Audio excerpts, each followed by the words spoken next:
अब जब मैं इसका विवरण दूंगा तो आप बिल्कुल सहमत होगा मैं जो आपके सामने में बात रख रहा हूं। और दूसरी बात, इसमें हम लोग सब चुने हुए प्रतिनिधि हैं।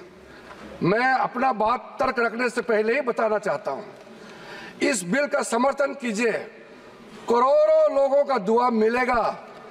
अगर आप विरोध करोगे, चंद लोगों ने पूरा वक्फ बोर्ड को कब्जा करके रखा हुआ है और आम मुसलमान लोगों को जो न्याय इंसाफ नहीं मिला उसको सही करने के लिए ये बिल लाया गया है। इतिहास में दर्ज होगा कि ये बिल को कौन कौन समर्थन किया है और किसने विरोध किया है, ये इतिहास में नाम दर्ज होगा। इसलिए इस बिल का विरोध करने से पहले आप सोचिएगा करोड़ों गरीब महिलाओं का, बच्चों का, गरीब मुसलमानों का। सर, सबसे पहले मैं सर जो खामियां ये 2014 से लेकर के आज तक ये 1995 अमेंडमेंट एक्ट के बारे में मैं सिर्फ नहीं कह रहा हूं, हमसे पहले कांग्रेस के जमाने में भी कई यहाँ इस मुद्दे को लेकर के कमेटियां और अलग अलग जगह में इसका विवरण किया गया है। सबसे पहले सर 1976 में वक्फ इंक्वायरी रिपोर्ट पेश किया गया था और 1976 वक्फ इंक्वायरी रिपोर्ट में जो बड़ा रिकमेंडेशन आया मैं आपके सामने में पढ़ के सुनाना चाहता हूं। 1976 वक्फ इंक्वायरी रिपोर्ट में कहा गया है सारा वक्फ बोर्ड्स जो है मुतवालिस के कब्जे में चले गए हैं, उसको डिसिप्लिन करने के लिए प्रॉपर कदम उठाया जाना चाहिए। 1976 वक्फ इंक्वायरी रिपोर्ट का दूसरा रिकमेंडेशन है लिटिगेशंस और केसेस जो आपस में मतभेद इतना ज्यादा है उसको सरल करने के लिए ट्राइब्यूनल सिस्टम को गठन होना चाहिए, उस समय का रिकमेंडेशन था। फिर उसने तीसरे पॉइंट ये कहा कि ऑडिट और अकाउंट्स, वक्फ बोर्ड में ऑडिट और अकाउंट्स का तरीका प्रॉपर नहीं है, उसका पूरा प्रबंधन होना चाहिए, ये उस समय का रिपोर्ट ने कहा गया है। और आखिरी में it recommended the reforms in the category of waqf al aulad, बच्चों के लिए जो हम वक्फ देते हैं उसको सुधार लाना चाहिए, ये 1976 का रिपोर्ट में कहा गया है।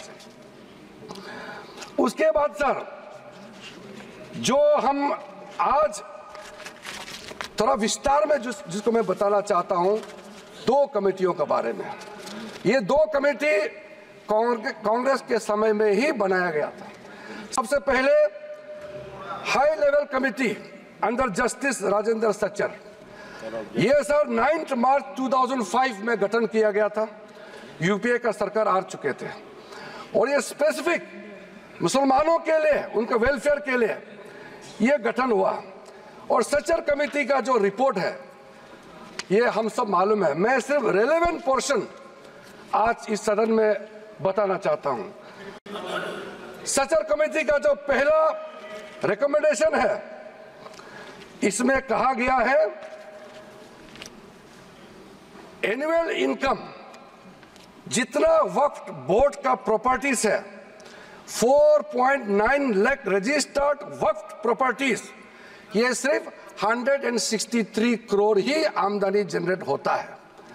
ये किसी भी रूप से जस्टिफाई नहीं किया जा सकता है और इसको एफिशिएंट तरीके से, मार्केट तरीके से, जिस तरीके से मैनेज होना चाहिए सारा वक्फ प्रॉपर्टी को, अगर सही माने में उस समय उन्होंने कहा उस सच्चर कमेटी ने, तो उस समय 12,000 करोड़ रुपया पर एनम मिलता है और उस समय जनरेट हो रहा था 162 करोड़।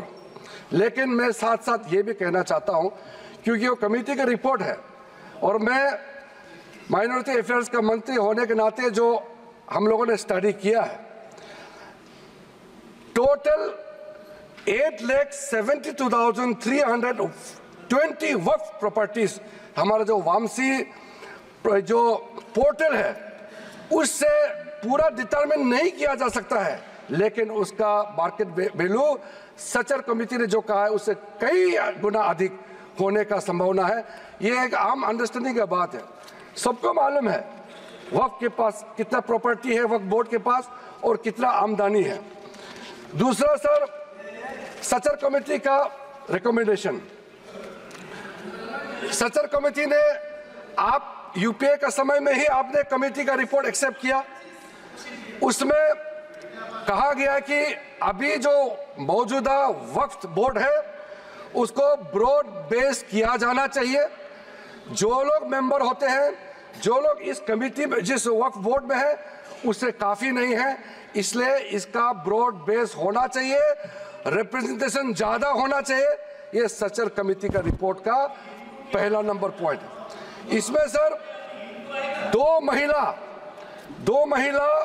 सेंट्रल वक्फ काउंसिल और स्टेट वक्फ बोर्ड में होना चाहिए, ये भी सचर कमेटी का ही रिकमेंडेशन है। सेक्रेटरी जो होते हैं सेंट्रल वक्फ काउंसिल का, वो joint secretary level government of India का उस स्तर का ऑफिसर होना चाहिए। उसमें अंडर सेक्रेटरी का जूनियर ऑफिसर लेवल जो बनाया है उसको आप रैंक को जॉइंट सेक्रेटरी लेवल तक उसको उठाना चाहिए, ये उसी कमेटी का रिपोर्ट में आया है। और जो स्टेट में वक्फ बोर्ड है उसमें क्लास 1 ऑफिसर होना चाहिए। सचर कमेटी ने सीधा ये कहा है कि प्राथमिकता महिलाओं और बच्चों को दिया जाना चाहिए। हम आज का जो बिल आपके सामने में पेश कर रहे हैं ये उसी सचर कमेटी का रिपोर्ट के अनुसार 100% हम यहाँ आपके सामने में लाया जा रहा है। और आपको तो खुश होना चाहिए, ये कमेटी आपने बनाया सर। सर ये सर हमने शांति से इनकी बात सुना। अध्यक्ष महोदय जी, ये सीनियर मेंबर है, इस तरह से बीच में उठ के बोलना ठीक बात नहीं है, आपको तो नियम मालूम है सर। दूसरा कमेटी जॉइंट पार्लियामेंट्री कमेटी, जो जॉइंट पार्लियामेंट्री कमेटी कॉन्स्टिट्यूट किया गया है जिसका अध्यक्षता के रहमान खान जी, तो उस समय कैबिनेट मिनिस्टर भी रहे, माइनॉरिटी अफेयर्स मिनिस्ट्री का भी मंत्री रहा है, उनके डिप्टी स्पीकर भी रहा, डिप्टी चेयरमैन राज्यसभा में रहा है, और उन्हीं के अध्यक्षता में पूरा पार्टी के सदस्य हमारा भारतीय जनता पार्टी से भी मेंबर थे। उस जेपीसी में सर सीधा वक्फ बोर्ड के बारे में कहा गया है कोई इंफ्रास्ट्रक्चर ठीक तरीके से नहीं है, वहाँ मैन पावर टोटली इनसफिशिएंट है, इनकम्पिटेंट है, और फंड इतना कम है, सही मैनेज नहीं किया गया है। इस तरीके से वक्फ बोर्ड नहीं चल सकता है। दूसरा, मुतवालीस के बारे में कहा है कि लगता है सारा वक्फ बोर्ड का ध्यान किसको मुतवाली बनाना है और उसको कैसे हटाना है इसी में केंद्रित है, इसलिए इसका प्रावधान को हटाना चाहिए। फिर कहा गया है डॉक्यूमेंट, महत्वपूर्ण डॉक्यूमेंट जितने भी हैं उसको प्रॉपर से मेंटेन करने का भी प्रावधान वक्फ बोर्ड में नहीं है, उसको किया जाना चाहिए। और वक्फ बोर्ड मौजूदा जितना है देश भर में उसको फिर से सर्वे होना चाहिए, और गरीब मुसलमानों के लिए और वक्फ बोर्ड का अपना अंदर में सही चीज का, चाहे वो लीगल मैटर हो और कोई भी चीज हो, उसका एक्सपर्ट्स, लॉयर्स, वहाँ उनका एक्सपर्ट लोगों का और भी लोगों को अंदर लाने का जरूरत है ताकि वो ज्यादा चुरुस्त दुरुस्त हो सके। जॉइंट पार्लियामेंट्री कमेटी का और सजेशन है टोटल वक्फ बोर्ड को कंप्यूटराइजेशन करना चाहिए, डेटाबेस को सेंट्रलाइज करना चाहिए, और म्यूटेशन रेवेन्यू रिकॉर्ड में होना चाहिए जितना भी वक्फ बोर्ड का प्रॉपर्टी है। ये सचर कमेटी ने जॉइंट पार्लियामेंट्री कमेटी ने रिकमेंड किया। और सर आप सबको भी एक बार वो कमेटी का रिपोर्ट मैं आपको ही दे देता हूं ताकि आप भी पढ़े फिर से। और सर टोटल जो 1995 वक्फ एक्ट को फिर से मजबूती से रीलुक करना चाहिए, ये ज्वाइंट पार्लियामेंट्री कमेटी का ही रिपोर्ट है। और एक आपने अपॉइंट किया, अब देखिए ज्वाइंट पार्लियामेंट्री कमेटी का मेंबर, आपको मैं मेंबर का नाम भी दे देता हूं, चेयरमैन का तो नाम मैंने बता दिया, आपका वरिष्ठ नेता थे, आपने अपॉइंट किया। ये सारा रिकमेंडेशन आज आप तो हमको शाबाशी देना चाहिए, जो आप नहीं कर पाया वो हम ला रहे हैं सदन में। सारा का सारे प्रॉब्लम्स, सारा का सारा सजेशन ये उस समय सबको मालूम कर चुके हैं। इसलिए सर राहुल जी कन्विंस हो गए, ये मनी मन में सब कन्विंस है, ये राजनीतिक दबाव में अपोज कर रहे हैं, अंदर अंदर सब लोग समर्थन दे रहे हैं, ये मुझे मालूम है अध्यक्ष महोदय जी। सर राहुल गांधी सहमत होकर जा रहे हैं। राहुल गांधी जी तो अभी बाहर निकले, लेकिन सहमत देकर के गया है कि हम जो कह रहे हैं सही कह रहे हैं। सर मैं इसी बीच कुछ इंडिविजुअल केसेस और कंसल्टेशन जो हम आज बिल लाया है, कुछ सदस्यों ने कहा है कि और कंसल्टेशन होना चाहिए था। आपको मैं दावे के साथ बताना चाहता हूं, जितना कंसल्टेशन प्रोसेस पिछले 10 सालों में किया गया है, आज तो किसी सरकार ने इतना स्टेक होल्डर से कंसल्टेशन प्रोसेस नहीं किया है। मैं आपको बताऊंगा, अभी आप सिर्फ शांति से सुनिए सर। मैं फिर से कहता हूं, जो संविधान का हवाला दे करके बिल का जो पर्पस को, मंशा को गलत धारणा दे करके मिसलीड करना चाहता है, मैं फिर से कहना चाहता हूं सर, अगर कोई भी बोर्ड हो या कोई भी इंडिविजुअल हो, अगर कुछ काम ऐसा करता है जिसको कोर्ट में रिव्यू करना है, तो इसमें सर गलत बात क्या है? अगर ट्राइब्यूनल का फैसला गलत है, अगर उसमें कोर्ट में अपील करने का प्रावधान देते हैं, उसमें गैर संवैधानिक कैसे हो गया ये बताइए आप अगर तर्क रखते हैं तो आप उसका जस्टिफिकेशन भी देना पड़ेगा सर। अगर सर ऐसे केसेस में अभी बताने वाला हूं कि कितने सालों तक वक्फ बोर्ड में बैठे वाले लोग आपस में तालमेल करके और ट्राइब्यूनल में मैटर दे देते हैं, और ट्राइब्यूनल अपने तरीके से या पेंडिंग रख देते हैं या दूसरे तरीके से फैसला देते हैं। इसका चैलेंज आप किसी अदालत में नहीं कर सकते हैं सर। लोकतंत्र में, भारत जैसा महान देश में क्या ऐसा व्यवस्था इतने सालों तक चलना चाहिए सर? वो गुमराह करे, वो ऐसा तरीका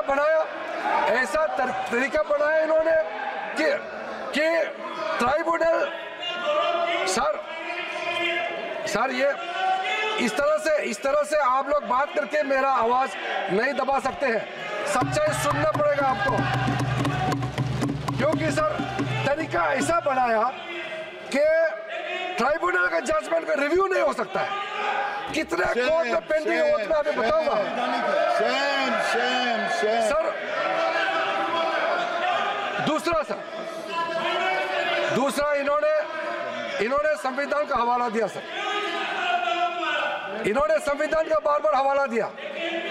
हमारा देश के अंदर में कोई भी कानून, कोई भी स्पेशल लॉ सुपर लॉ नहीं हो सकते हैं, संविधान से ऊपर कोई कानून नहीं हो सकते हैं। लेकिन आप सर इसमें प्रावधान देखिए, इस 1995 का वक्फ एक्ट में ऐसा प्रावधान है जिसका बाकी कानून के ऊपर में ओवरराइडिंग इफेक्ट था सर। क्या ऐसे कानून हमारे देश में होना चाहिए सर? जो मैं यूएई के बारे में बताना चाहता हूं, जब हमारा देश का विभाजन हुआ, यहां से जितना मुसलमान पाकिस्तान गए उनका भी प्रॉपर्टी था, और पाकिस्तान से जितना हिंदू भारत में आए उनका भी प्रॉपर्टी काफी वहां थे। पाकिस्तान में जितना भी हिंदुओं का प्रॉपर्टी है वो तो सरकार ने ले लिया, और बाकी जो भी करना था कर लिया। यहां से जो मुसलमान गए उसमें ज्यादातर लोगों ने अपना प्रॉपर्टी को वक्फ के तहत डिक्लेयर करके गए। और सर ऐसा कई केसेस है, मैं अभी बहुत लंबा इसमें नहीं जाना चाहता हूँ, ये फैक्चुअल चीज़ है सर। मैं ये कहना चाहता हूँ कि ठीक है, आपका ज़मीन है, आप किसी को क्या करना चाहता है मैं उसको नहीं कह रहा हूँ। मैं इसी बात को कहना चाह रहा हूँ कि अगर किसी ने अपना विल, अपना डीड दिया है, अपना जो मनसा को साफ किया है, अगर उसका लाभ मुसलमान महिला या मुसलमान बच्चे को अगर लाभ नहीं मिलता है तो क्या सरकार चुपचाप बैठना चाहिए सर? ये हमारा दायित्व है, ये इस सदन का दायित्व है कि गरीब महिला कोई भी हो, चाहे हिंदू हो, मुसलमान हो, सिख, ईसाई, बौद्ध, पारसी और जैन, कोई भी हो, ये इस सदन का दायित्व है कि न्याय दिलाने के लिए अगर कोई कमी है तो पूरा करना चाहिए। और आज हम सर, आज जो ये अमेंडमेंट बिल लेके आ रहे हैं उसमें सारा प्रावधान रखा गया है। उसमें एक मैटर मैं बोलना चाहता हूं, लॉ ऑफ लिमिटेशन में क्या कहते हैं सर, इसमें ऐसा प्रावधान था जिसको हम हटा रहे हैं आज के इस अमेंडमेंट के जरिए। लॉ ऑफ लिमिटेशन में ऐसा था पुराने कानून में कि इतने साल तक आप अगर कोई अपील नहीं किया या उस समय उसका कुछ बीच में कुछ घटना हो गया या पुराने बहुत साल हो गए, अब लॉ ऑफ लिमिटेशन तो होना चाहिए ना सर, कहीं सीमा तो होना चाहिए। लेकिन इन्होंने ऐसा किया कि मान लो कोई खड़ा होकर कहेगा कि 500 साल पहले मेरा बाप दादा का इस जगह में कोई कार्यक्रम चलता था, नमाज पढ़ा था या किसी ने कुछ किया है, सिर्फ एक बात बताने पर पूरा वो जगह को वक्फ प्रॉपर्टी डिक्लेयर किया जाता था। ऐसा नहीं कर सकते। लॉ ऑफ लिमिटेशन भी इसी संसद ने बनाया है और लॉ ऑफ लिमिटेशन को भी ओवरराइड कर दिया था ये 1995 वक्फ एक्ट ने सर। तो ये कैसे हो सकता है कि एक ऐसा कानून इस देश में कैसे हो सकता है कि बाकी जितना कानून को ऊपर में चढ़ जाता है और उसका ओवरराइडिंग इफेक्ट होता है? ऐसा हो नहीं सकता। हम कैसे एक्सेप्ट किया है इतने सालों तक? तो ये सर एक अच्छा समय है, जो गलती किया है, ठीक है, इंसान से गलती हो जाते हैं और पार्टियों ने भी गलती किया होगा, कांग्रेस पार्टी ने, बाकी पार्टी ने। आज सुधरने का समय है तो हम सुधर ला रहे हैं। गलतियां हुई हैं लेकिन जो सुधरते समय कम से कम आप विरोध ना करें सर। और sir section 108 special provision under vacative property act 1950, उसको सर हम लोग हटा रहे हैं क्योंकि ऐसा सेक्शन हमारा देश का किसी कानून में, किसी भी स्टैट्यूट बुक में नहीं रहना चाहिए सर। उसके बाद मैं कुछ ऐसा इश्यूज पे जाना चाहता हूं जिससे हमारे सारे सदन को सुन करके उनको कन्विंस होगा सर। आप सर इनको थोड़ा चुप करें, बीच बीच में इस तरह का कहना, सीनियर मेंबर है सर। अब हम सर बड़ा विषय पे जाना चाहता हूं सर। ये हमने जो कंसल्टेशन का प्रोसेस किया है, मैं पुराने दिनों के बारे में नहीं कह रहा हूं, 2014 के बाद कितने लोगों से, हजारों लाखों लोगों से, या तो मंत्रालय के ओर से जाके उनके साथ कंसल्टेशन किया या वो रिप्रेजेंटेशन लेकर के मंत्रालय में आए और उनके बात को हमने सुना है सर। पिछले एक साल के अंदर में, पिछले सिर्फ एक साल के अंदर में online complaint 194 complaints related to encroachment and illegal transfer of Waqf land एक साल के अंदर में, और 93 complaint against Waqf board officials and 279 एक जनरल कंप्लेंट, ये ऑनलाइन हमारे पास में पोर्टल में आया है। उसके बाद सर आज सर ये एक समुदाय का बात मुसलमानों को गुमराह करके यहां बात रखा जा रहा है। कल देर रात तक मेरे पास में मुसलमानों का डेलीगेशन आते रहा और हमसे पहले भी कितने लोग मिले हैं, और इसको आप ये सोचते हैं कि क्या सर ये क्या बोहरास कम्युनिटी का संख्या कम है, इसके लिए ये महत्व नहीं देंगे क्या?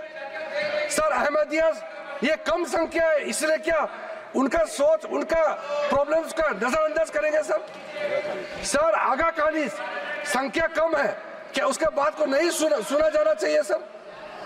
एक कम्युनिटी डोमिनेशन करके अगर छोटे छोटे लोगों को कुचल देंगे तो फिर हम इस सदन में बैठ करके हम न्याय कैसे दे सकते हैं? इसलिए ये एक तरफा आवाज उठा करके पूरा मुसलमान के नाम से ये लोग एक तरफा ये कुछ चंद लोगों का आवाज यहाँ आज बुलंद कर रहे हैं इस सदन में सर जो वक्फ बोर्ड के बारे में कई लोगों ने जिक्र किया है, लेकिन प्राइवेटली इसमें भी कई ऐसा नेता है जो मुझे आके कहा है कि देश में जितना स्टेट वक्फ बोर्ड है सब माफिया लोगों ने कब्जा कर लिया है। ये बहुत लोग कह रहे हैं, आज सदन में नहीं कह रहे हैं, सदन में अपना अपना पार्टी का दबाव या किसी के डर से या वोट बैंक का चक्कर से नहीं बोल रहा है, मगर प्राइवेटली हर एक मुसलमान आकर के कहता है नाम मत बताना नाम तो हम बताएंगे नहीं सर। मैं आप लोगों का पॉलिटिकल इशियर में खराब नहीं कर दूंगा। कौन सा एमपी ने मुझे आके बताया कि पार्टी विरोध कर रहा है लेकिन अंदर से हम साथ दे रहे हैं, मैं नाम नहीं लूंगा। मैं नाम लेकर के इन एमपी साथियों का पॉलिटिकल करियर को मैं बर्बाद नहीं करूंगा सर। कंसल्टेशन का जहां तक आता है सर, सबसे पहले बस हो गया सर। कंसल्टेशन हमने कई लेयर्स में कंसल्टेशन किया है सर, ऑफिशियल लेवल में, पॉलिटिकल लेवल में, स्टेट गवर्नमेंट का रिप्रेजेंटेटिव से और इंडिविजुअल लेवल में बहुत वाइड कंसल्टेशन देश भर में हम लोगों ने किया है सर। मुझे इस मंत्रालय में आए हुए अभी लगभग 2 महीने हुए हैं, लेकिन जो कंसल्टेशन प्रोसेस हमारे से पहले जो मंत्री थे इस मंत्रालय के, सब लोगों ने बहुत बारीकी से समस्याओं का भी पहचान किया और कंसल्टेशन प्रोसेस भी बहुत ब्रॉड बेस किया है सर। कुछ कंसल्टेशन के बारे में मैं आपको जरूर बताना चाहता हूं सर। 2015 के बाद एक्टिव कंसल्टेशन का प्रोसेस शुरू हुआ है। ऐसा मत सोचिए ये 2024 में वक्फ बोर्ड अमेंडमेंट बिल लेकर के अचानक आया, मत सोचिए। ये मैं आपको बताने वाला कितना एक्सटेंसिव एक्सरसाइज कंसल्टेशन करके आज ये बिल आपके सामने में पेश कर रहे हैं सर। इसमें सर अलग अलग समुदाय के जितना मैंने नाम लिया सर, अहमदियास है, बोहरास, पसमंदास, आगा खानीज, वुमेन रिप्रेजेंटेटिव्स और जितने पिछड़े मुसलमानों के अंदर में सबसे लेकर के 19 स्टेट और यूनियन टेरिटरी के वक्फ बोर्ड के चेयरमैन, सीईओस और उनके और भी ऑफिशियल रिप्रेजेंटेटिव सबसे बात शुरू किया है सर। 2015 में पटना में कंसल्टेशन प्रोसेस किया, फिर उसके बाद में 16 अप्रैल में नई दिल्ली में, फिर 12 तारीख अक्टूबर 2015 में श्रीनगर जम्मू कश्मीर में इसका कंसल्टेशन का बैठक हुआ। उसके बाद 2015 में 11 नवंबर का दिल्ली में, फिर उसके बाद 7 जनवरी 2017 में फिर दिल्ली में, 8 मार्च 2018 दिल्ली में, इस तरीके से फिर 13 जुलाई 2023 में मुंबई में, उसके बाद 2024 जुलाई 23 में फिर लखनऊ में, उसके बाद फिर 7 नवंबर 2023 नई दिल्ली में सर। और ये जो प्रोसेस है लखनऊ यूपी में, लखनऊ उत्तर प्रदेश में ही है अखिलेश जी, लखनऊ उत्तर प्रदेश का राजधानी है सर।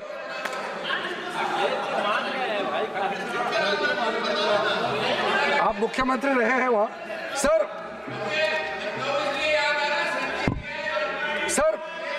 2023 केस जो लेटेस्ट कंसल्टेशन जो हुए हैं, मैं थोड़ा सा इसके बारे में बताना चाहता हूँ। इसमें सर जनरल पब्लिक जो आम मुसलमानों के साथ चर्चा हुई, क्योंकि हमारा मंत्रालय ने खुले मन से कहा कि इंडिविजुअल लेवल में भी आपका कोई इश्यू है, आप आ सकते हैं, आप बात रख सकते हैं, मंत्री के साथ मुलाकात कर सकते हैं और अधिकारियों के साथ आप मिल सकते हैं। उस समय सर मुंबई में representative from the general public के साथ साथ और भी ऑफिशियल से भी हमारी बैठक हुई और उसमें स्टेट वक्फ बोर्ड को इम्प्रूव करने के लिए और कदम क्या क्या उठाना चाहिए उसका सुझाव वहां में आया। लखनऊ में जब बैठक हुई, लखनऊ में उत्तर प्रदेश स्टेट वक्फ बोर्ड के जो बाकी टॉप लेवल से भी सबसे बात हुई, चेयरमैन, सीईओ और आम लोगों से भी वहाँ सुनवाई हुई और वो भी बहुत एक्सटेंसिवली वहाँ बात हुई। और वहाँ ये वामसी पोर्टल आपका जो इंफॉर्मेशंस वगैरह जितना हम शेयर करते हैं, ये सब के बारे में, वक्फ बोर्ड के प्रॉपर्टी के बारे में, कैसे उसका यूटिलाइजेशन होना चाहिए, कैसे मेंटेनेंस होना चाहिए, सारा चर्चा हुए। रिकमेंडेशन दिए कि ये अमेंडमेंट का जरूरत है, आपके लखनऊ से भी रिकमेंडेशन आया है। उसके बाद सर दिल्ली में मंत्री जी का अध्यक्षता में जो सेंट्रल वक्फ काउंसिल का चेयरपर्सन होती है, उनकी अध्यक्षता में यहाँ दिल्ली में बैठक हुए, विज्ञान भवन में बैठक हुए और उसमें काफ़ी इश्यूज है जो मैंने आपके सामने में रखा, सारे के सारे इश्यूज उसी दौरान हर स्टेट, मैं अधिकारी का नाम नहीं बताऊंगा मगर मैं स्टेट का नाम जरूर बताना चाहता हूं। आंध्र प्रदेश से आए, आप सुनने का क्षमता रखेंगे तो मैं तो, आप लोगों ने इतना सवाल किया, मुझे तो लगता है कि कम से कम 3 घंटा मुझे बोलना चाहिए, इतना आप लोगों ने गलत धारणा यहाँ में फैलाया है।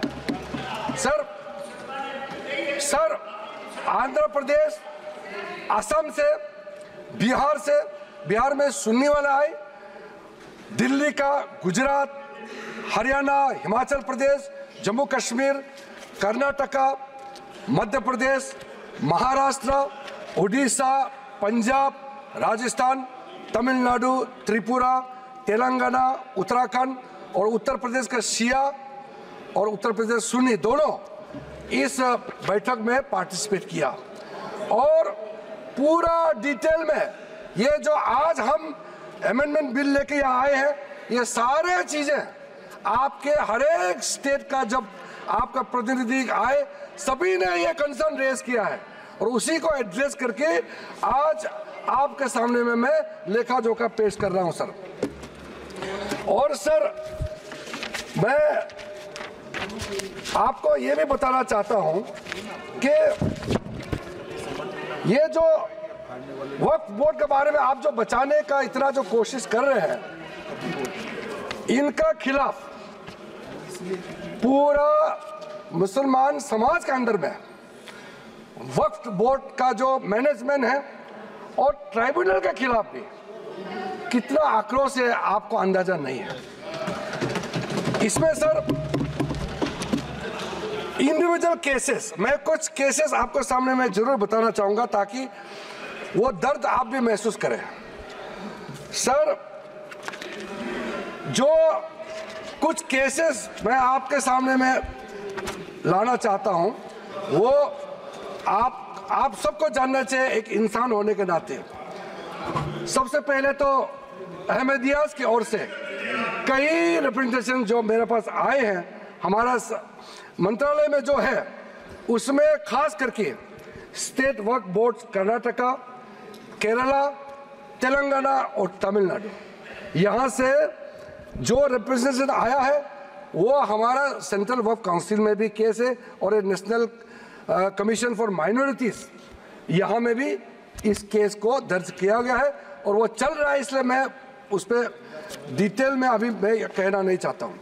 दूसरा सर एक इंडिविजुअल केस है बोहरा समाज का। सर मुंबई में एक ट्रस्ट है, 1944 में उस समय हाई कोर्ट ने सेटल कर दिया गया सर, उसका स्टेटस साफ करके रखा हुआ है और आप लोग सब जानते हैं दाऊद इब्राहिम का नाम, वो उसके आसपास वहाँ रहते थे और वो प्रॉपर्टी सेटल हो चुके हैं। और बाद में माननीय प्रधानमंत्री नरेंद्र मोदी जी आने के बाद महाराष्ट्र के लिए बहुत बड़ा काम शुरू किया और एशिया का लार्जेस्ट क्लस्टर डेवलपमेंट स्कीम का उसी जगह में लॉन्च किया गया है। और ऐसा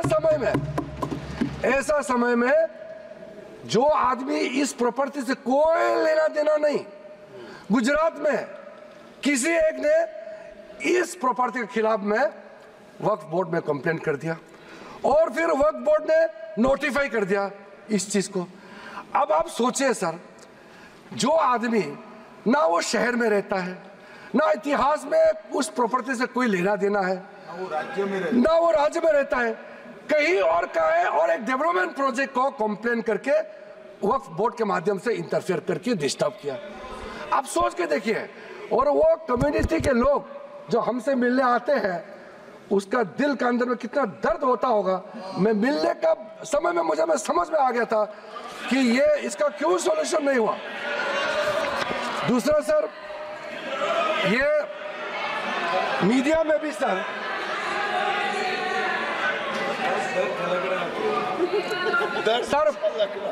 मीडिया के अंदर में काफी चर्चा हुई है ये केस जो मैं आपको बताने वाला हूं। तमिलनाडु के अंदर में तिरुचेंतुराई इन तिरुचिरापल्ली डिस्ट्रिक्ट है तमिलनाडु में। वहां 1500 साल पुराना सुंदरेश्वर टेम्पल मंदिर वहां मौजूद थे और वहां बेचारे एक वहां के गांव में रहने वाले, उसको पता भी नहीं है, वो अपना जमीन बेचने के लिए 1.2 एकड़ जो बेचने के लिए गए तो आप बताया गया कि आपका गांव तो वक्फ का जमीन है। आप सोचिए, पूरा गांव को वक्फ प्रॉपर्टी डिक्लेयर कर दिया गया है। आप सोचिए, वो गांव का इतिहास 1500 साल पुराना है और सारे के सारे गांव को वक्फ का प्रॉपर्टी डिक्लेयर कर दिया गया है। इस तरह का जो चीज होते हैं इसमें धर्म मत देखिए, इसको इस देश का नागरिक होने के नाते विशेष रूप से हम लोग सब सांसद है इस सदन में, मेंबर ऑफ पार्लियामेंट होने के नाते ये कौन सा स्टेट है, तमिलनाडु हो या उत्तर प्रदेश हो, ये मत देखिए। ये कैसा इस तरह का घटना हो गया कि आपको ये चिंता नहीं होते आपको ये सब घटना सुन करके? ये चिंतित होना तो स्वाभाविक होना चाहिए। सर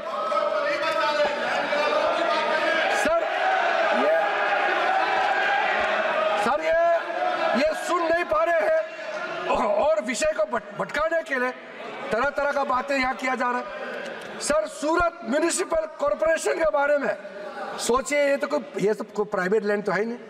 सूरत म्युनिसिपल कॉर्पोरेशन का पूरा हेडक्वार्टर को वक्फ प्रॉपर्टी डिक्लेयर कर दिया गया है। आप सोचिए सर, ये कैसे कर सकता है? आप सोच सकते हैं क्या? देखिए, मैं बाय डेफिनेशन मैं एक बौद्ध हूं, मैं हिंदू भी नहीं हूं, मैं मुस्लिम भी नहीं हूं, मैं क्रिश्चियन भी नहीं हूं, लेकिन मैं सब धर्म को मानता हूं। लेकिन इसको आप लोग बार बार धर्म को लेकर के मत देखिए। कोई भी इस देश का नागरिक, सरकारी जो म्युनिसिपल कॉर्पोरेशन क्या किसी का प्राइवेट प्रॉपर्टी है? हो सकता है। म्युनिसिपल प्रॉपर्टी का जमीन आप कैसे वक्त डिक्लेयर कर सकते हैं सर? सिट डाउन राजा, आप बैठिए, डिस्टर्ब मत कीजिए, फायदा नहीं है, मैं अभी यील्ड नहीं करूंगा। सर, मैंने शांति से आप लोगों का बात सुना है। सर, कर्नाटका स्टेट का तो कमाल है सर, आप सुनिए ध्यान से। कर्नाटका स्टेट का 2012 में कर्नाटका माइनॉरिटी कमीशन का रिपोर्ट का सुनिए। जो रिपोर्ट मेरे सामने में आए हैं 2012 में कर्नाटका स्टेट माइनॉरिटी कमीशन की रिपोर्ट में कहा गया कि कर्नाटका वक्फ बोर्ड ने 29,000 एकर्स ऑफ लैंड को कमर्शियल पर्पस में कन्वर्ट कर दिया। और इसको अगर आप हिसाब किताब करोगे तो आप समझ सकते हैं। लेकिन सबको मालूम है वक्फ प्रॉपर्टी को किस पर्पस में आप इस्तेमाल कर सकता है। ये रिलीजियस पर्पस के लिए, चैरिटेबल पर्पस के लिए और पायस पर्पस के लिए यूज कर सकते हैं, लेकिन आप मनमानी कर रहे हैं। तो एक कर्नाटका स्टेट वक्फ बोर्ड का इतना मनमानी कर रहे थे, तो कम से कम बाकी तो नहीं सही, कम से कर्नाटका से सीधा कांग्रेस एमपी तो कम से कम बोले ना इसमें। ये आंखों के सामने में इतना बड़ा घपला हो रहा है सर। एक इंडिविजुअल केस फिर मैं साइड करना चाहता हूं सर, डॉक्टर बारिये बुशरा फातिमा का केस सर। ये लखनऊ का है अखिलेश जी, ये चिंता नहीं करो। और ये शायद आप मुख्यमंत्री थे तो उस समय ये आपको किसी ने बताया नहीं क्या? बेचारे वो महिला अपने बच्चे के साथ में किस मुश्किल हालात में जी रहे हैं, किस मुश्किल हालात में जी रहे हैं। लेकिन अगर हम वक्फ बोर्ड का जो अभी सिस्टम है अगर अमेंडमेंट नहीं किया गया तो जो प्रॉपर्टी इनका पिताजी जो अगर गुजर जाएंगे तो ये सारा प्रॉपर्टी उसको और उसको बच्चे को नहीं मिलेंगे। तो क्या हम इंटरवेंट नहीं करना चाहिए ऐसे समय में? उनको इंसाफ देने के लिए क्या हमको कदम नहीं उठाना चाहिए? तो इसीलिए सर ये इसमें आप धर्म को मत जोड़िए, इंसाफ की नजर से देखिए सर। सर देखो ये कांग्रेस वाले का यही प्रॉब्लम है, सवाल उठाया और जब मैं क्लैरिफिकेशन दे रहा हूं फिर बताते हैं कि इसको कमेटी में चर्चा करेंगे। सर इल्जाम लगा करके भागने का कोशिश मत करो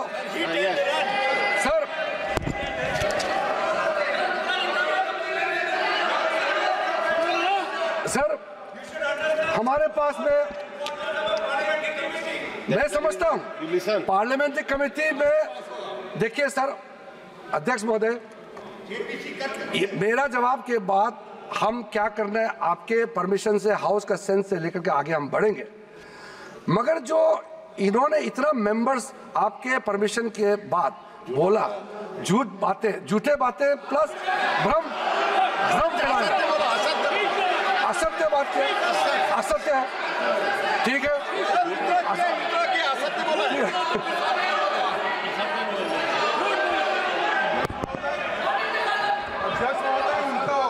वाजिब है, झूठ शब्द प्रयोग यहाँ नहीं हो सकता, सत्य नहीं है ऐसी बातें जो बताए इससे रिप्लेस कर लेना।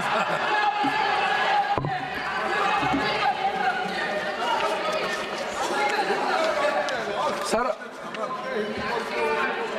तो सर वो बात अभी गृह मंत्री जी ने भी क्लैरिफाई किया है, असत्य और भ्रामक बोल दीजिए ना।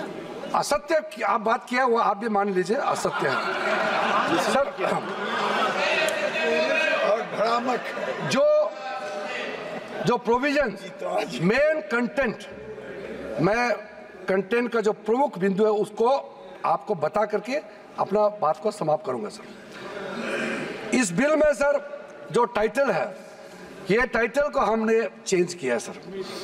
टाइटल इसलिए है कि जब बिल पेश करता है तो उसका एक फ्यूचरिस्टिक विजन और इंटेंट सामने में आना चाहिए सर। अब ये बिल आज जो पेश किया जा रहा है उसका नाम होगा United Waqf act management empowerment efficiency and development act 1995। Short में उम्मीद, इसलिए मैं उम्मीद करता हूं कि आप जरूर इस बिल के प्रावधानों को समझते हुए आप पुरजोर समर्थन करेंगे सर। सर एक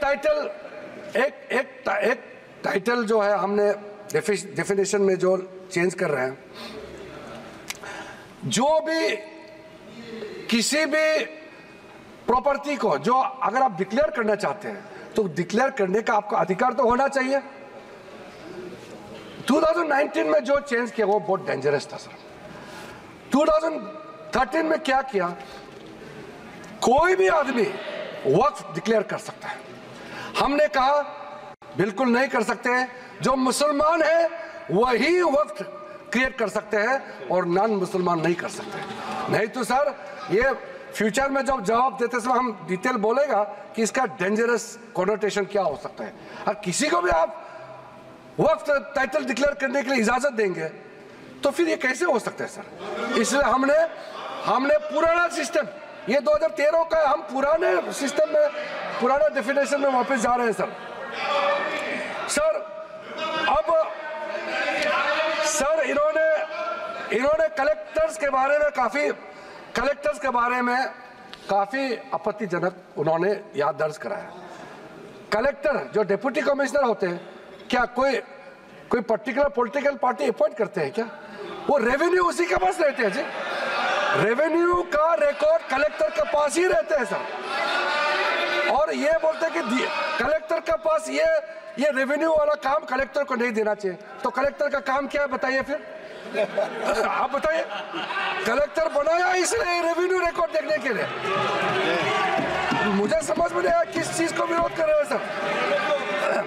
ये रेवेन्यू ऑफिसर होते हैं सर। इसलिए सर जब सर्वे कमिश्नर का कामकाज को लेकर के इतना जो रिकमेंडेशन मैंने बताया, वो ऑब्जेक्शन सिर्फ हमने नहीं किया, जितना कमेटियां आपने बनाए हैं, पार्लियामेंट्री कमेटीज, ज्वाइंट कमेटी बनाया, पार्लियामेंट में क्वेश्चंस आया है, अलग अलग तरीके से रिप्रेजेंटेशन आया है, ये सब आपके समय के हैं। उसी समय में ही सचर कमेटी बनी है। उसी ने कहा है कि ये प्रॉब्लम सर्वे कमिश्नर में है, इसलिए रेवेन्यू रिकॉर्ड का साथ जोड़ के सारा प्रॉपर्टी का वैलिडेशन होना चाहिए और जिला कलेक्टर को इसमें लाना चाहिए। ये आप ही का रिपोर्ट है, हम तो सिर्फ इंप्लीमेंट कर रहे हैं सर। इसलिए इतना उत्तेजित होकर के आप लोगों को यहाँ अपोज करने का कोई जरूरत नहीं सर।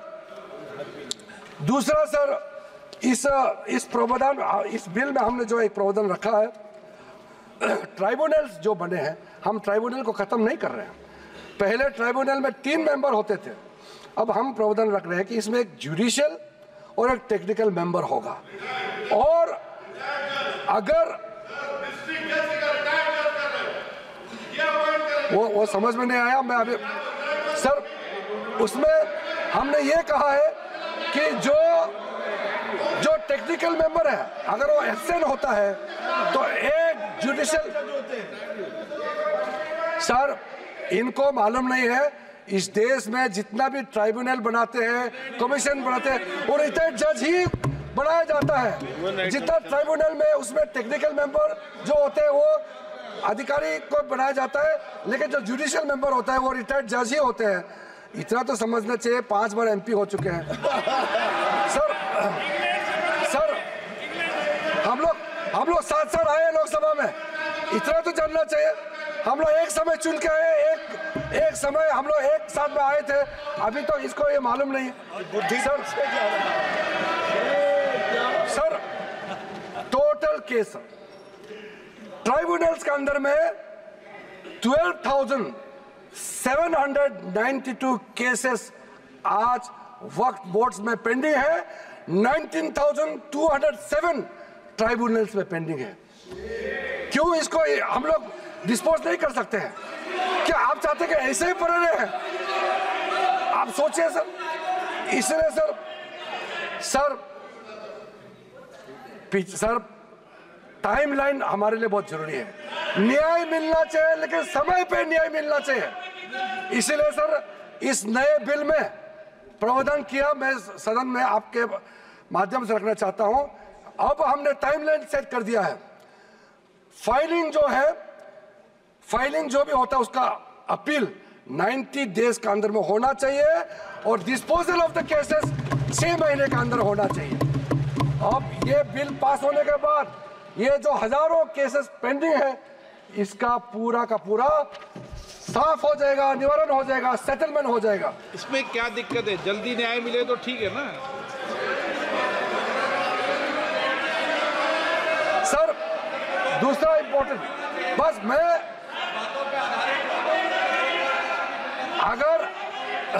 अगर ये सुनना नहीं था तो इतना सवाल क्यों पूछा? फिर इतना पूछा तो कम से कम सुनना चाहिए। आप सवाल पूछ के भाग जाना चाहते हो, ऐसा हम करने नहीं देंगे। आप भाग जाने से भी हम बोलते रहेंगे, अपना बात इस सदन में पूरा रखेंगे हम। सर आज जमाने हैं, वक्फ बोर्ड में टेक्नोलॉजिकल इंडक्शन ये अनिवार्य है। इसीलिए सर हमने ये प्रावधान रखा है कि वक्फ बोर्ड में साइंटिफिक तरीके से बहुत ही एफिशिएंटली ट्रांसपेरेंट तरीके से वक्फ बोर्ड चलाने के लिए पूरा का पूरा टेक्नोलॉजी का इसमें उपयोग किया जाएगा और बिल्कुल ये हर समय ये निगरानी में रहेगा। हमारा मंत्रालय से ओवरसाइट कंटिन्यूस मॉनिटर करते रहेगा। वक्फ प्रॉपर्टी का सारा प्रावधान ये प्रावधान किया गया है सर।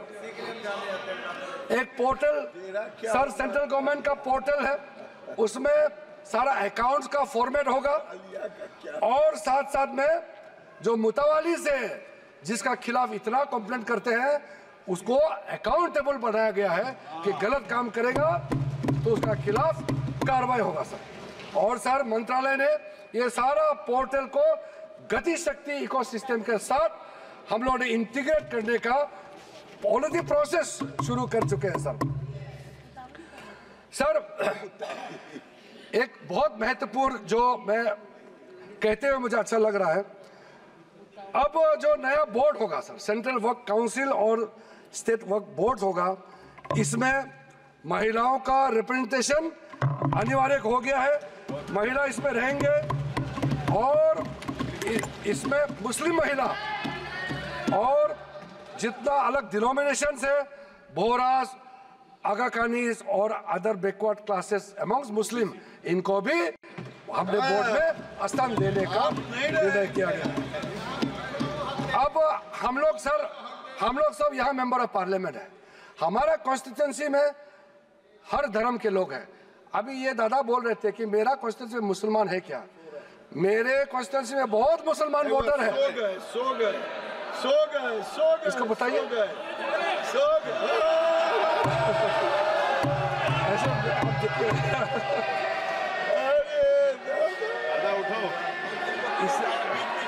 इसलिए मैंने कहा ना दादा, आप हर समय मत बोलिए, नींद आ जाएगा आपको।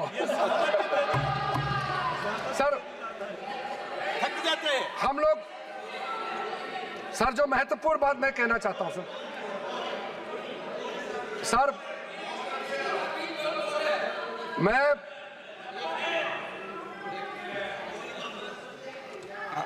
कोई स्पीच हो तो फिर सो जाओ क्या सदन में?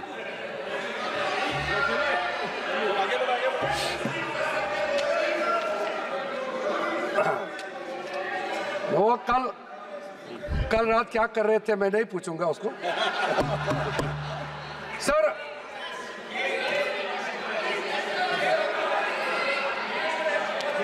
चेक कर लेंगे, सर पॉलिटिकल रिप्रेजेंटेशन चेक कर लेंगे। ब्रोदर पॉलिटिकल रिप्रेजेंटेशन हमारे लिए जरूरी है। हो गया।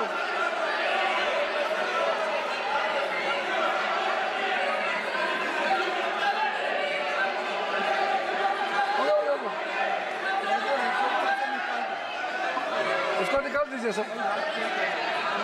मैं इसको देख लूंगा, कार्रवाई से हटा दूंगा।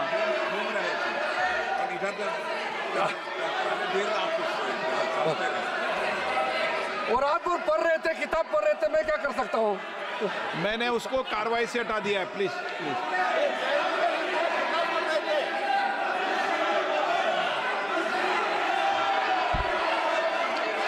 हो गया। सर मैं पॉलिटिकल रिप्रेजेंटेशन के बारे में कहना चाहता हूँ। हम सब का कॉन्स्टिट्यूंसी में हिंदू भी हो सकता है, मुसलमान हो सकता है, क्रिश्चियन हो सकता है, बौद्ध हो सकते हैं, पारसी, सिख सब हो सकते हैं। इसलिए मेंबर्स ऑफ पार्लियामेंट को किसी भी धर्म से जोड़ना सही नहीं है। हमने ये नहीं कहा कि वक्फ बोर्ड में इस धर्म को लेके आना चाहिए, हम नहीं कह रहे। हम ये कह रहे मेंबर ऑफ पार्लियामेंट वहां मेंबर होना चाहिए। अब वो मेंबर ऑफ पार्लियामेंट अगर हिंदू है या अगर क्रिश्चियन है तो हम क्या कर सकते हैं? अगर किसी कॉन्स्टिट्यूंसी से किसी एमपी को चुन के भेज दिया by virtue of being member of parliament, अगर वो बोर्ड में मेंबर होता है तो क्या हम उसको चेंज कर देना चाहिए उसके धर्म को? ये बेसिक बात है सर। इसलिए सर ये बिना मतलब का ये इशू उठा रहे सर। उसके बाद सर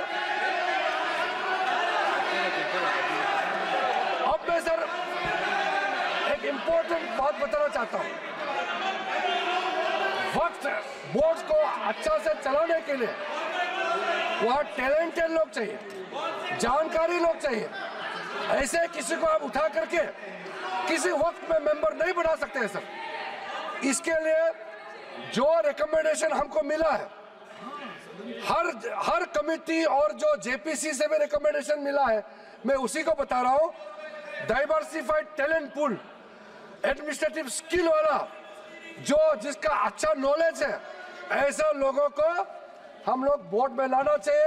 अच्छे ऑफिसर्स को वक्त बोर्ड को मैनेज करने के लिए उनको ऑफिसर के हिसाब से वहां नियुक्त होना चाहिए। ये सब बातें हमने रखा है, ये सारा आपका रिकमेंडेशन है। हम बार बार आपको बता रहे हैं, याद दिला रहे हैं, आपका रिकमेंडेशन है, इंप्लीमेंट हम कर रहे हैं, आपको समझ में नहीं आ रहा है। और सर, खास करके जो बच्चे और महिलाओं के लिए हमने काफी ध्यान रखा है, ताकि कल को ये एक्ट पास हो जाने के बाद कोई मुसलमान बच्चे या महिला किसी तरीके से उनको इंसाफ मिलने से वंचित रह जाए, ऐसा नहीं होना चाहिए। इसके लिए ठोस प्रावधान हम लोगों ने यहाँ रखा गया है। और सारा जो वक्फ प्रॉपर्टी का जो प्रोसीड्स है, जो भी उसका इनकम होगा, ये सिर्फ मुसलमान कम्युनिटी का वेलफेयर के लिए ही खर्चा होगा। और हम चाहते हैं, जब मुसलमान समुदाय को हम लाभ पहुंचाना चाहता है, तो हम खास करके गरीब मुसलमान महिलाओं के लिए जो बैकवर्ड है, उनके लिए हम कह रहे हैं, आप लोग का हाथ छोड़ेंगे तो आप लोग तो कभी भी इनको कोई मदद देने वाला नहीं है इतने सालों तक। इसलिए हमको ये प्रावधान करना पड़ रहा है। अंत में सर, आदरणीय प्रधानमंत्री जी ने जो स्लोगन दिया है, हमारे एक मंत्र इस सरकार का है, सबका साथ सबका विकास। और ये कह रहे हैं कि मैं मुसलमान नहीं हूं, इसलिए इस बिल में मुझे नहीं बोलना चाहिए। ये तो बहुत आपत्तिजनक वाला बात है। क्या कोई मंत्री बनने के लिए, इस देश का किसी भी मंत्रालय को संभालने के लिए, क्या पर्टिकुलर एक धर्म का, जाति का होना चाहिए क्या? बार बार वो कह रहे हैं कि मैं मुसलमान नहीं हूं, इसलिए मुझे नहीं बोलना चाहिए। ये बहुत गलत बात उन्होंने कहा। मैं इसका आपत्ति दर्ज करना चाहता हूं। सर,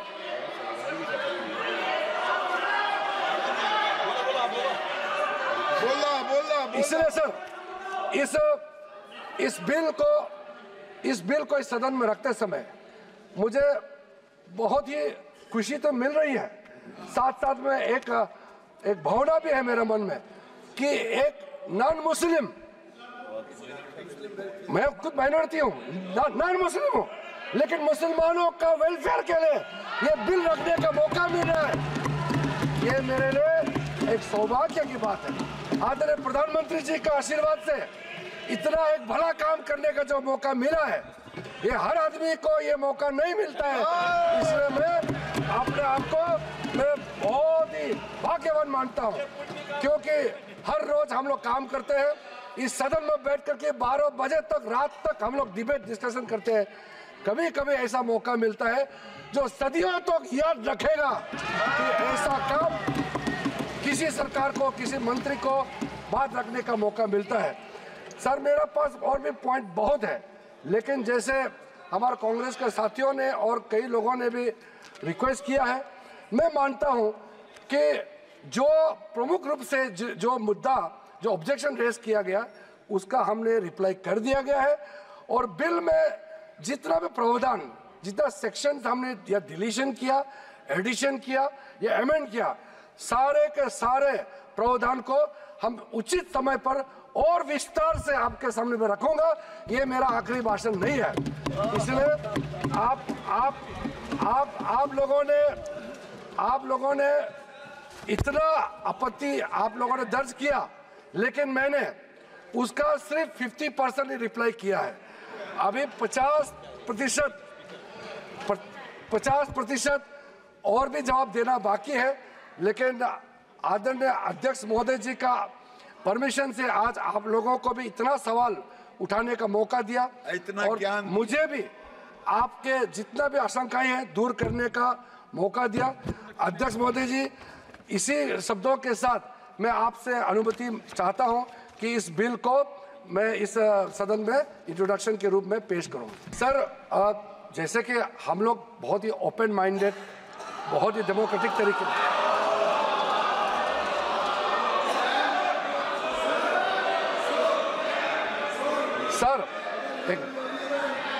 सर, ये जो इनका बर्ताव है, इसको देख करके मैं एक बात कहना चाहता हूँ। हम तो नए नए एमपी बन के आए थे, हम पीछे बैठते थे पुराने सदन में। जब यूपीए का नया सरकार बना था, हम लोगों ने कुछ रिक्वेस्ट किया, और सदन में उनके नाम नहीं लेना चाहता हूँ, जो सीनियर लीडर है, उन्होंने सदन में उठ के कहा, आप लोग का काम अपोज करना है, लेकिन सरकार सुने ना सुने सरकार का मर्जी है। उस समय आप लोग कहते थे।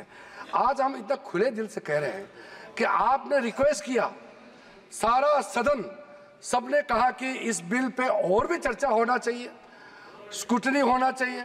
क्यों नहीं? हम इसके लिए भागने वाला नहीं है, क्योंकि इसमें हमारा मंशा साफ है, हमारा कदम साफ है। किस चीज से डरना है? किसी भी कमेटी में जाके इसको स्क्रूटनी करना है, हम स्वागत करते हैं सर, इसमें पीछे हटने का सवाल नहीं है। जब हम छुप के कोई गलत काम करता है तब भागते हैं, हम भागने वाला नहीं है।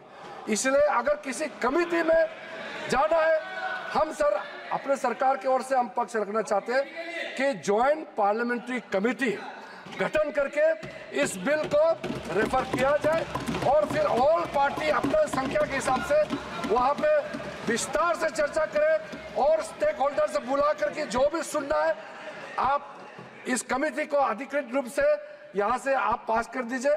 और भविष्य में हम खुले मन से इस तरह का आपका सजेशन हम जरूर सुनेंगे, लेकिन देश के लिए जो सही है हम जरूर करेंगे। इसी बातों के साथ आपको बहुत बहुत धन्यवाद देना चाहता हूँ।